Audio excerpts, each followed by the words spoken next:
Okay, so if you look, I squeezed the hub together, and as I turn this, you can see that it turns pretty true. There's a little wobble, but that doesn't matter. It's hard to tell because I'm moving the camera. But if you look, it spins pretty true. It's just got a tiny bit of wobble, which is fine.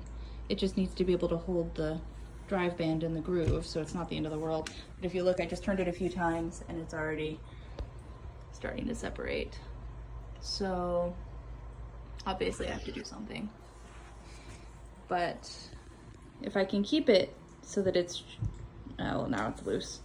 But if I can keep it so that it doesn't wobble any more than what it is then currently, then I think that's gonna be enough.